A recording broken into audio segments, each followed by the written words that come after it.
Logan here. Today I'm going to be showing you how to make a super simple Bino harness out of 550 cord, some fishing tackle, and a piece that you probably have laying around the house. Now, all in all, the initial cost is probably about $10, but if you break it out, you can probably make these individually for about $1.50 a piece. Now, what a Bino harness is, it's something that holds your binoculars to you, all right? Normally they come with a little strap that wraps around just your neck, which I don't like that because of safety reasons, especially if you're deer hunting and you're in a tree stand and you're already hooked up to the tree in your harness. It's just something that's wrapped around your neck, and I don't like the idea of that. The only place this goes around your neck is right around the back. Now this is mainly supported by your back and your shoulders. So what this does is it lets you effectively just be able to reach down here, pick up your binos, and then glass.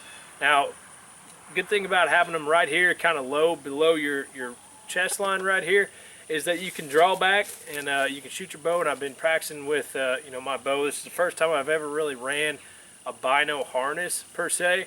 It doesn't get in the way when you're shooting your bow or a rifle or anything like that. Now, I've used this many times scouting. When you're walking around going through brush, it doesn't swing as much as if it was just mainly supported on your neck. So if it would just pivot here, it'd be swinging back and forth at a large rate. So whenever you're bending down with these Bino harnesses, what I'm going to show you here, it keeps everything somewhat tight. It doesn't really swing as much as it would otherwise. So these are great for hunting, scouting, and if you're into prepping and survival and stuff like that, even tactically, this is something that is something that's right up your alley.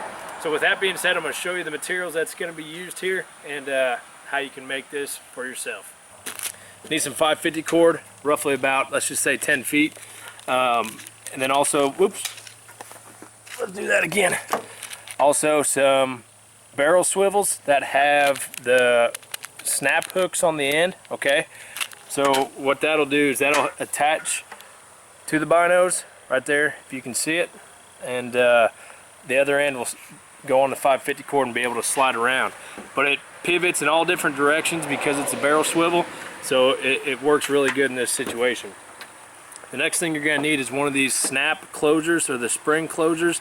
Now I took this one off of a collapsible cloth chair, that you can get. They're metal frame with cloth seat.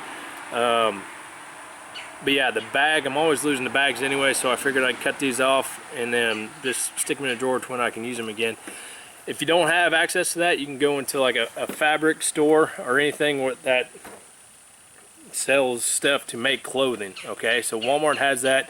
There's a bunch of other stores, but if you look for these closures, this will work just fine. All right, so this gives you the adjustability you need whenever you're layering on clothes or finding the fit that you need. All right, so those are the three things that we're going to be using in this project right here. Now I'm going to get about 10 feet, so my arm span is about 6. I'll go about another 4 foot, somewhere right in there, and make that cut.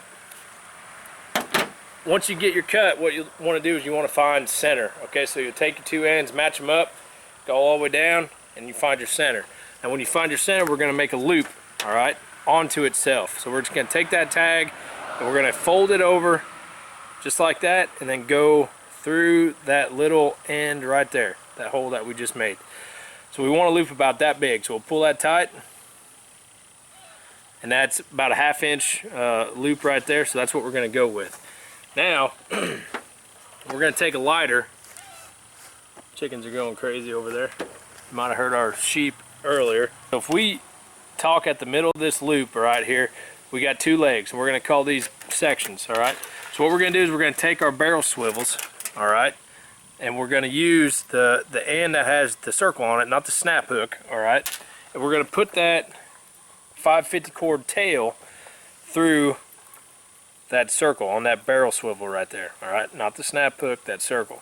We're going to do that to both legs, all right. You may have to heat up your ends a little bit and taper them down a little more, but both sections will have a swivel on it, all right. So once you get that done, then you're going to take these 2 tails and we're going to go through this loop in the middle that we made, all right. So at that point, then we're going to grab our spring catch just like this, all right. Both tails, after they're through the loop, we're going to go through this spring catch. Now this can be difficult depending on the size of the hole in this thing. But you might have to play with, get your lighter back out and kind of taper down the 550 cord and make it so where you can push it through and grab it on the other side. So after a little bit of finagling, you should be able to get this through. I'm getting ready to come through if I'm twisting it. Alright, so now I can grab both tails. Alright, so at this point we have our harness. So what I'm going to do is I'm going to take this existing one off of what I have, and I'm going to put these on there and I'm going to show you how to adjust it to you. This style right here has little bitty hooks on the back.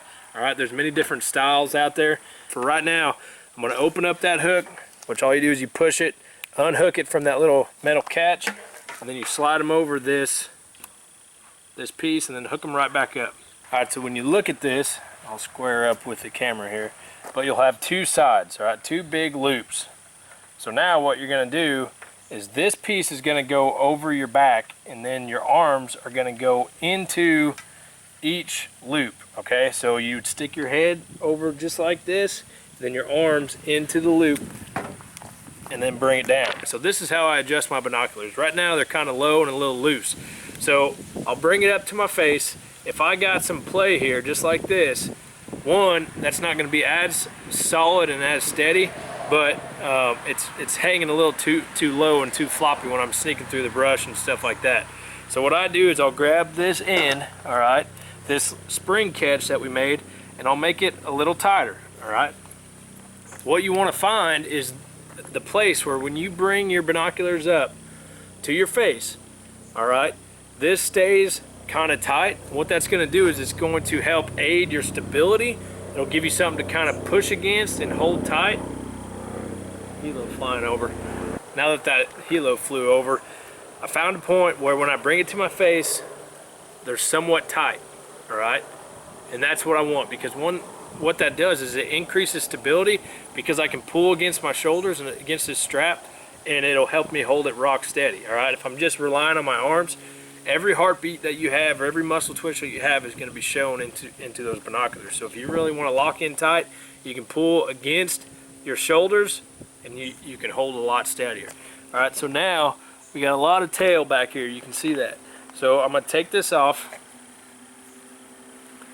and I'm not going to loosen it at this point. I just slid it right off. So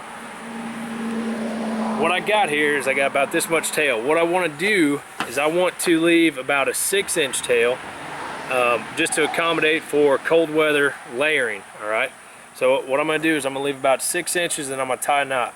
So right there is the longest that this thing will ever be. All right, so whenever I take it on and off, all right, I can extend it all the way out. I can throw it over my shoulders, put my arm in, throw it over my neck. All right, it's loose. I reach back there, push the clip, pull it up a little bit, situate everything again, and I'm rock steady to my point. Now, if I'm deer hunting in the middle of winter and it's really cold out, I extend this clasp, drop things down a little bit, and now I may have more layering here that'll help me hold it tight. I got about 6 inches of play right there. That's plenty. All right, so I hope you guys like this this video, how to make your DIY bino harness. And this is something I think if you go to, you're not going to regret it, because you're always going to have your binos on you, whether you're scouting, deer hunting, just in, bug out, whatever you want to do. But right here, you're ready to go. All right, hope you all enjoyed the video. I'll catch you again next time.